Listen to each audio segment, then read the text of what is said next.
This week, we're going to think about the first portion of Chapter 4. So we're going to think about what causes the seasons and a lot of the motions and cycles in our skies that happen during the day rather than during at night, which is what we've been thinking about for the celestial sphere model.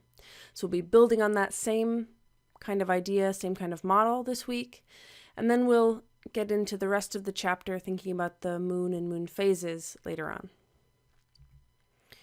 So the first part of this chapter is one that is useful just to get us acquainted with how we describe the sky. We'll go through these slides a little bit quickly because they aren't as important for us if we're not using star charts and trying to navigate on the grid of the sky. But it is important that we cover it at least a little bit. So on Earth, at some point, hopefully K through 12, we learned about latitude and longitude. Now, latitude are the lines that tell us how far north or south of the equator we are. And so by definition, the equator is at 0 degrees latitude. That 0 point has a real physical meaning because even if we took off all of the continents and everything else on this picture that we're looking at, there's still a rotation axis and the equator is still halfway in between those 2 points on the rotation axis. So it's a physically meaningful 0 point for latitude. On the other hand, longitude could have had a 0 point pretty much anywhere. The fact that it was decided that it should go through Greenwich, England is simply because of the scientific and political climate that existed when that was first set up. There was a lot of push to get it to run, that 0 point to run through Paris or Rome or a lot of other possible options. That 0 point is called the prime meridian, and so it tells us whether we are east or west of that line that runs through Greenwich, England. It's not nearly as useful to us because, again, if we took off all of the constellations and everything, if we took off all of the continents on this map, we wouldn't be able to tell where the prime meridian is supposed to go. We'd still be able to see how the Earth spins. We would still be able to draw the equator, but the longitude 0 point doesn't have as much physical meaning to us. Now, latitude and longitude are both given in degrees, but if we think about it, the sun's appearance in terms of sunrise and sunset changes at these different longitude lines. And so we can also describe longitude in terms of time. As the Earth rotates, the sun comes into view and then it leaves our view, and we talked a lot about this initially in the celestial sphere model. We'll continue to think about it today. But the sun appears at different locations at different times. If it's sunrise in Boston, it's not going to be sunrise in Grand Rapids. If it's sunrise in Grand Rapids, it's not going to be sunrise in San Francisco. And so time zones across the U.S. function very similarly to lines of longitude. Time zones function very similar to longitude. So they're based on sunrise and sunset, and if we look at this image, they aren't perfectly big bands of time zones. A lot of this is also based on politics and geography, and so it's not perfect in the same way that choosing Greenwich, England wasn't perfect, but it's still helpful to us to think about longitude in terms of hours. We're in Eastern time zone or we're in Central time zone, things like that. When we compare that to what astronomers use for the sky, the up-down direction, how far north or south we are of Earth's equator. On Earth, we call that latitude, and we measure that in degrees. On the sky, we call that direction declination. We're either positive degrees, so above the celestial equator towards the north celestial pole, or we're negative degrees. We're below the celestial equator towards the south celestial pole. And then those left-right direction, on Earth, that would be the longitude. We chose a point that had some other meaning, but not really a physical meaning, as the prime meridian. And we can measure that in degrees, but time zones means we can measure that in time as well. And on the sky, we use what's called right ascension. That is measured in hours, so it is measured in a time, and we had to pick a 0 point in the same way that it's not a perfectly physical meaning for 0 point, but we chose what's called the vernal equinox, a phrase that will come up later in our slides. So it's the spring equinox. It's a point that we mentioned at the very, very end of the chapter 2.1 slides. But it has some meaning, just not a physically important meaning in the same way that the celestial sphere is a clearly physically important point. So when we compare those two different directions, declination is the up and down like latitude. Right ascension is the left and right like longitude is east and west. But with right ascension, we just use hours. We count from the vernal equinox and we count 0 hours, 1 hour, 2 hours, all the way around to 24 to map out that full direction. In the same way that there are 24 time zones. So that helps us picture what the grid of the sky looks like, and it's something that will come back up a little bit later on. We covered it because it's the start of chapter 4, but the true heart of today's topic, or the true heart of today's video, is the seasons and the cause of the seasons and what we can really take away from that. Now, over the course of the year, and this is a image that we saw in the previous set of lecture slides, we see different stars in the night sky. The sun appears like it's in different constellations through the ecliptic, and if we look opposite the sun, we see different stars in our night sky. But another thing that happens during the year from one month to the next is that the seasons can change. Now, if we think about this, this is a topic that we should have learned at some point in K through 12 science. And so let's see if we're on the same page here. So this is a pause and think question.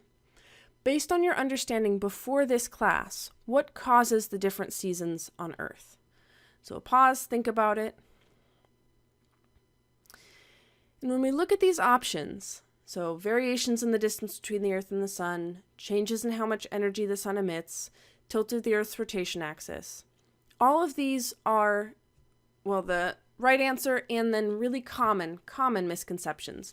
So if you get this one wrong, make a note to yourself that you should study seasons a little bit extra, but don't feel bad about that. So at the simplest level, it is the tilt of the Earth's axis, that 23.5 degree tilt that we mentioned briefly at the end of last lecture slides video, that causes the seasons. But it's really important that we understand why. Just spouting out because of the Earth's tilt, that doesn't mean that we actually understand why that tilt is causing different seasons. So when we name the different seasons, summer, spring, fall, winter, we're referring to the weather. And so that means that if it's winter here in Grand Rapids, on our calendar that says December, January, February. But if we're experiencing weather associated with winter, what season is it in Australia?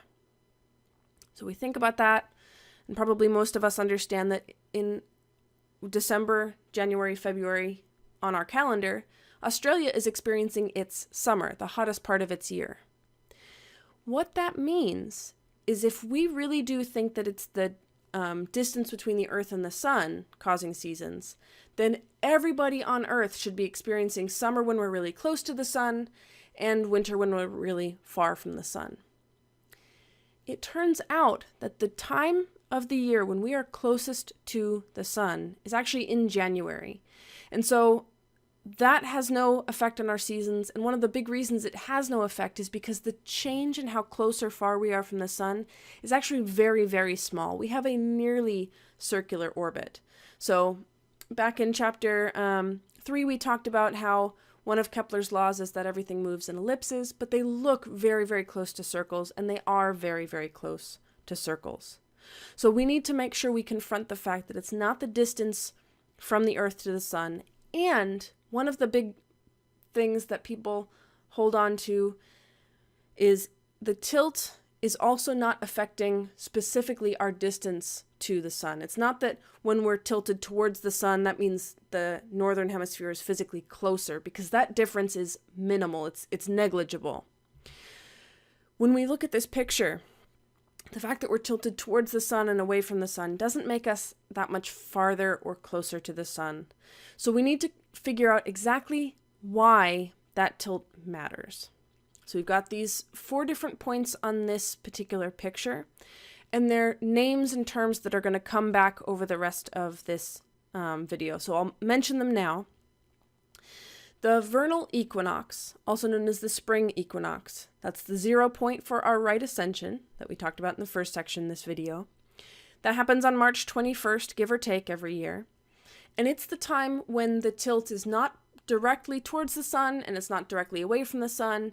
It's just sideways compared to the sun.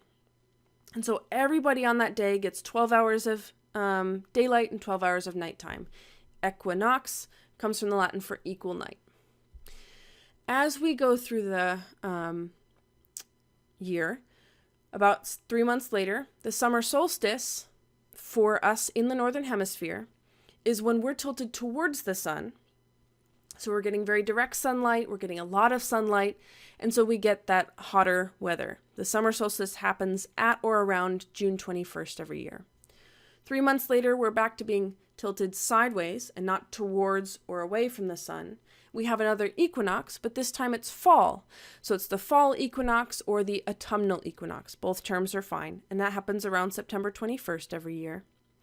And then 3 months later, the winter solstice. That's when we're tilted away from the sun, and it's when we have the least amount of daylight and sunlight is the least direct. And so that's our coldest weather here in the northern hemisphere, and then 3 months later, we're back to where we started. So, our big goal for understanding this part of the chapter is that there's 2 main reasons that it's hot in the summer and cold in the winter. Both of them have to do with the Earth's tilt. Okay, so the first reason is that it's hotter in the summer because it's more direct sunlight during the summer. And in the winter, it's colder because the sunlight comes in at a very shallow angle, and we'll see that in the next couple of slides. The other main reason that we'll approach second is that we have physically more hours of daylight in the summer than we do in the winter. And that's something that here in Grand Rapids we are probably well familiar with. We have a lot of hours of daylight in the summer, about 15 or so.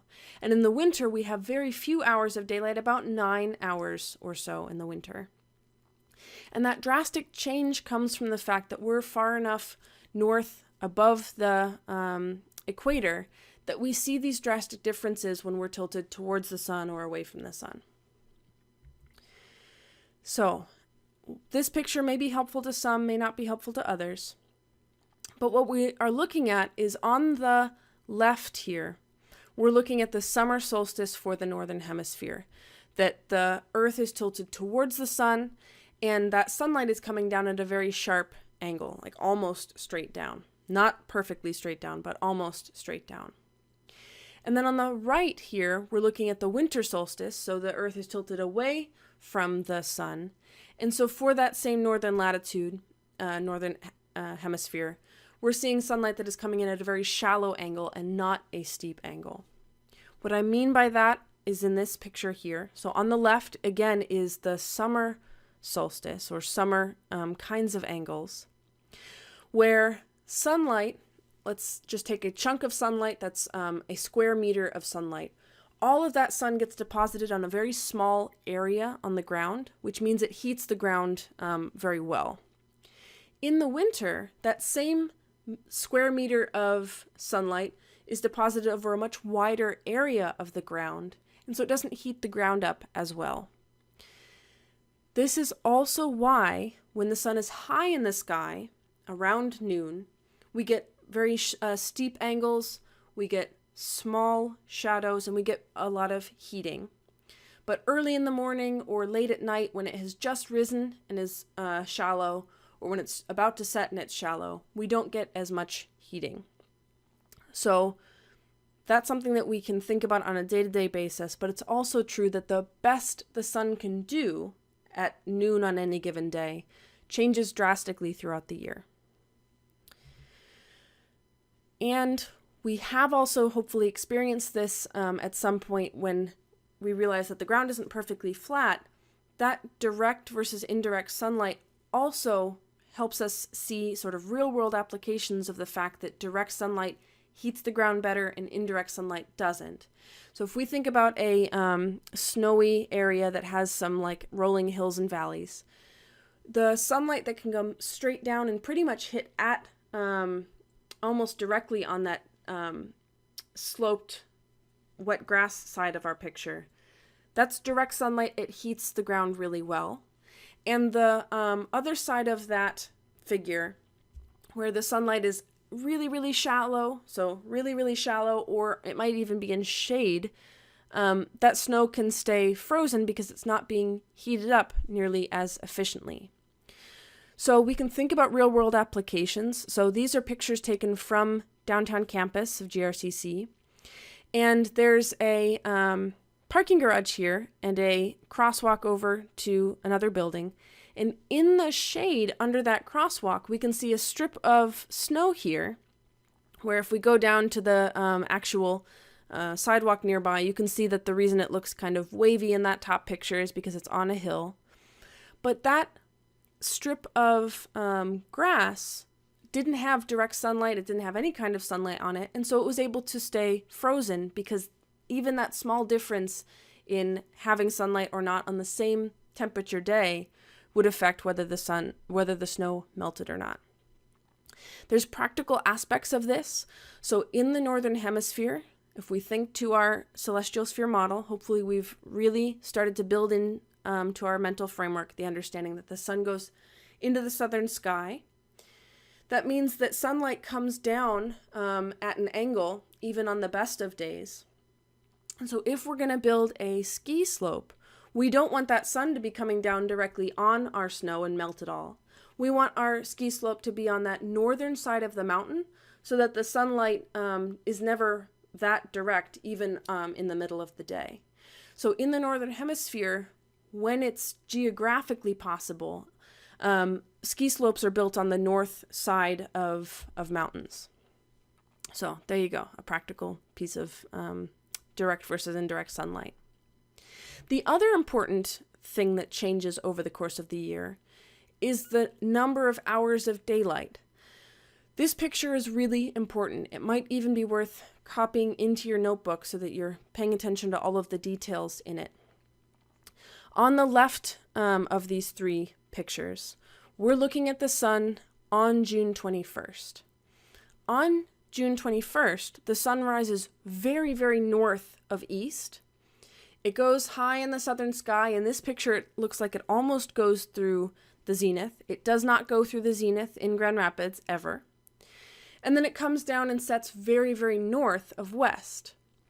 That whole circle that the sun is making on that day is shifted close to the north celestial pole, which means more of those hours are above the horizon and fewer of them are below the horizon. On those two equinox dates that we talked about, March 21st and September 21st, roughly, the sun is actually rising on those 2 days and those 2 days only, perfectly due east. It goes high in the southern sky, and then it sets perfectly due west. And we get exactly 12 hours of day because we see half of that circle that the sun is making. And then at the other extreme on this far right, we're looking at the sun on the winter solstice, December 21st, when it's rising as far south of east as it can. It just does a tiny, tiny little rainbow into the southern sky and sets very, very south of west. It's really, really far from the North Celestial Pole, and so it's spending very few hours above the horizon from our point of view. And then any given day in between will be between those extremes, right? So if we look at our picture, we, June 21st, are rising and setting here, and then we shift through June, July, August, September 21st. We're right in the middle of the celestial equator. October, November, December, we're at that other extreme, and then we go back again. So January, February, March, we're right here at the middle again, April, May, and then June. So we're always going back and forth between those two extremes. The special dates called solstices and equinoxes we will want to pay attention to, and we'll make sure that everyone's comfortable with that as we move through the rest of this chapter.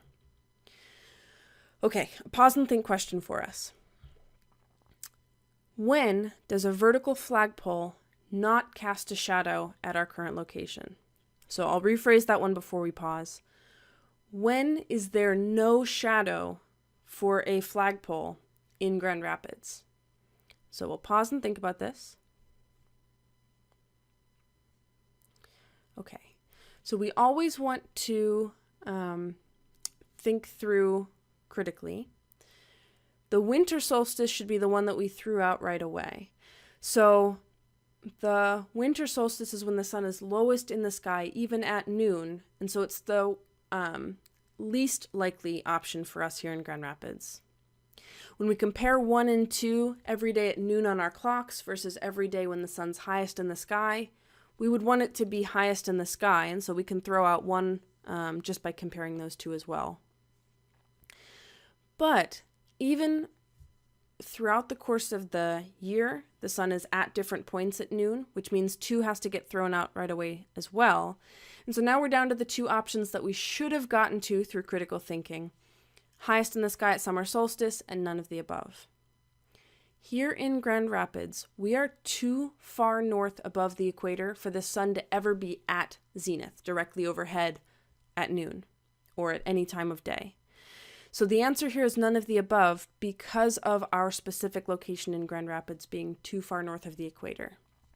And so this is the time that we'll want to try the lecture tutorial called Path of the Sun. It's on pages 89 to 92. So this picture is one that combines those previous examples of the extremes, where it's much clearer in this picture in our lecture tutorial that the sun at June 21st is not at the zenith. It was a little bit less clear in the textbook picture with all 3 together. So try this lecture tutorial and we'll always go back together through it in the discussion forums. So once we've tried it, it's worth making sure that we check to make sure that we got some of the key ideas. So a pause and think question from this lecture tutorial. If it's sunrise in the middle of winter, what location will the sun rise?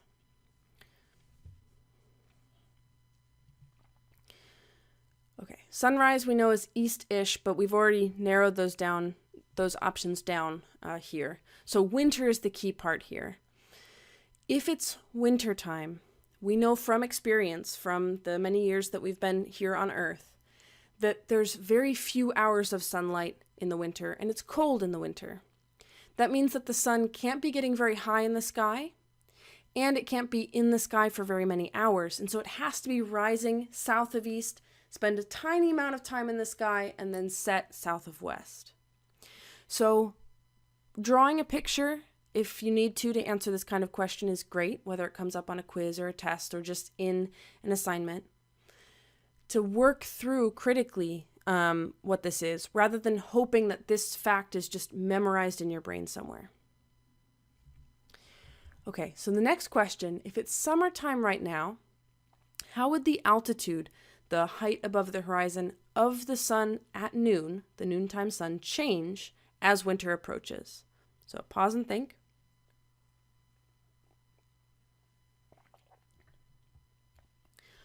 Summer, the sun is very high in the sky. Winter, it's very low in the sky. So as winter approaches, the noontime sun is slowly decreasing in altitude from one day to the next as it changes where it is on the ecliptic and where it is relative to the celestial equator. Okay, so the answer here is it will decrease. We saw this picture before, but we're making sure that we really do take away the key parts here. If we're told that the sun is rising in the southeast and setting in the southwest, we can look at these 3 pictures and we know that we're talking about winter time. Not necessarily just December 21st, but the general like late fall, all through winter, early spring portion of the year. That means it's really far from the North Celestial Pole and it's in the sky for a fewer amount of hours. It's under our horizon for a huge amount of time, and that's why we started this section thinking about Grand Rapids versus Australia. If we're only getting the sun for 9 hours than someone that's at about our latitude but in the southern hemisphere. So rather than 43 degrees north, somebody at 43 degrees south, they'll be getting the sun for the rest of that time for 15 degrees, and they'll be having summer when we're having winter. So something to keep in mind on this sort of big picture idea. And so the main things we want to take away from this section is that there's two main reasons the sun's changing altitude causes the seasons. And so we don't want to just say the tilt of the earth is why we have seasons. We want to understand these two ideas, that the sunlight coming in at different angles will heat the ground to different effectiveness. And so in the wintertime, since it's not high in the sky, really shallow angles, not a lot of heating. And in the summer, it's high in the sky, not zenith, right? But high in the sky, and so it's heating the ground really well. And then the amount of daylight changes over the course of the year because of how far towards or away from the North Celestial Pole the sun is in its rising and setting path. So as a sort of summary of this, longer summer days allow the sun to effectively heat the ground for, in Grand Rapids, about 15 hours. Short winter days only allow 9 hours or so for the sun to heat the ground. And both of these effects are due to the Earth's tilt. The other thing that can help you push yourself to see if things make sense are to think about a couple of things. And this is something that maybe we'll talk about in the discussion forums. First of all, we want to think about how sunlight would work over the course of the year if we lived at the North Pole. If we're getting from 9 to 12 to 15, then back to 12 again, what's happening at the North Pole? We also want to think about what's happening at the equator, their amount of time during the year, amount of daylight during the year. If it's winter here and summer in Australia, there's an in-between point in between those two latitudes, and what that really means for people at the equator. And then the last thing that we really want to think about is, what if the Earth didn't have a tilt at all? Would we experience seasons? What would we even mean by seasons? Would they change over the course of the year? Think about all of these ideas and try to work with those in the discussion forums. That will be a useful way to see if we're really clicking with the key aspects of this part of the chapter. The last two pieces I want to talk about in this video, because they're not big enough to have their own videos, are the next two parts of the chapter. The solar versus sidereal day. This actually gets back to why our night skies change over the course of the year in terms of rising slightly earlier each day. Our clocks use what's called the solar day, and these two terms we don't worry too much about, but it's worth noting that there's a difference. The solar day is when we are facing the sun, so high noon, and we face the sun again. That takes 24 hours.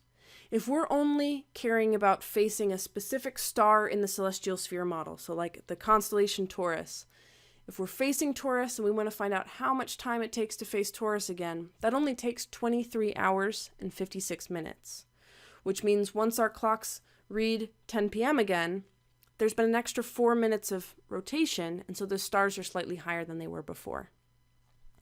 One note on this particular picture in the textbook, it's like the only one in the whole textbook that isn't quite right the way it's drawn in terms of clockwise versus counterclockwise. Not anything you have to worry about, but if you notice it, then yes, you're right, it is drawn a little bit incorrectly. And then the last part of this chapter, before we stick with moon phases, which is the other part of the chapter and we're saving for later on. The last part in the textbook is the calendar. This is a really, really neat part of the chapter to actually just read through. It really is interesting and has a lot of cool content about how different cultures built their calendar on astronomical cycles and the different things that are involved that we just don't have time to cover in our curriculum. But a pause and think question for us. We want to figure out what the astronomical basis is for a day, a month, and a year. So take a moment and even in your notes, write out your ideas for what celestial objects really have to exist in the cycles that they have to define a day, to define a month, and to define a year. So take a moment now and think through that. Okay, so if we pause the video, then we can get started again. And so the day is something that was in the previous section, the sidereal versus solar day. It's based on the fact that this Earth is rotating. And so a day really cares just about the Earth's rotation on its own axis, that we're spinning around in place. A month, so that term month comes from moon. So a month, don't go around and call it a month, people will laugh at you. But it's based on the fact that the moon goes around the Earth in a certain amount of time, and that's what we call a month, or a month. So the revolution of the moon around the Earth is 1 month. What we will see later on in this same chapter is that the moon also rotates on its own axis, and that takes exactly 1 month as well. Not a coincidence, we'll talk about why that is, but that's a month. And then a year, we wouldn't be able to define a year the way that we do if we didn't have a particular revolution of the Earth around the sun. So the sun is the key part for the year, the moon is the key part for the month, and the Earth, how fast it's rotating, is the key part for the day. We could make the Earth closer to the sun or further from the sun, and the day could stay the same, but the year is based on our distance and orbit for the sun. That year is 365 and a quarter days. The month isn't perfect either, it's 29 and a half days. And our calendar, the one that we currently use, January being 31 days, February being 28, and so on, that calendar is correct to about 1 day in 3,300 years when we properly include leap years. Being correct means if we sit here and we look at what the night sky looks like at 7 p.m. tonight, and we come back 3,300 years from now, plus or minus a day, we will see that exact same sky at night. So we are able to properly account for all of these motions so that the things that happen on January 1st always happen on January 1st, and so on. So there's a lot of places like Stonehenge that are based on specific celestial events, like the ones that we talked about today, the equinoxes and the solstices. And it helps us understand that really, really far back in time, there were lots of cultures who were aware of these cycles and who were building these calendars. And so that's what a lot of the stuff that we can't cover in the textbook talks about.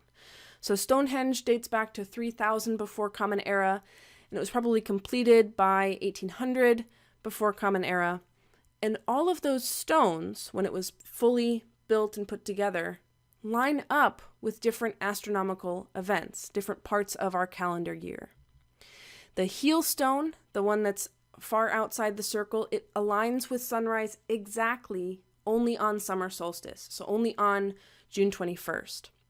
There's lots of other alignments that have been figured out and determined by archaeologists and archaeoastronomers. And so it's possible that it was used primarily as a calendar. It's possible it was primarily used for religious ceremonies that were associated with these astronomical events. There's a lot that we don't know because there isn't a written record, but it is really, really interesting to think about the fact that all of this was figured out so far back in the past. We mentioned in the week 1 historical overview that the ancient Egyptians had figured out leap years. All of this comes from just paying attention to where the sun rises and sets and how long it takes for the sun to rise and set from one day to the next. So this is where we're going to stop for this video. We're going to save all of the content having to do with the moon for a separate video because there's a lot to take in on that one. And if you have questions or have comments about the calendar or about seasons, definitely go to the discussion forums. This is one that there's a lot of really interesting things to think about and consider. But it is a topic that if we pay attention more over the next couple of weeks and months, you'll notice where the sun is rising and setting, and you'll notice how much time the sun has in the sky. These are things that we can actually work with and think about in our day-to-day lives. That won't be true as we continue on in the textbook. So, until next time.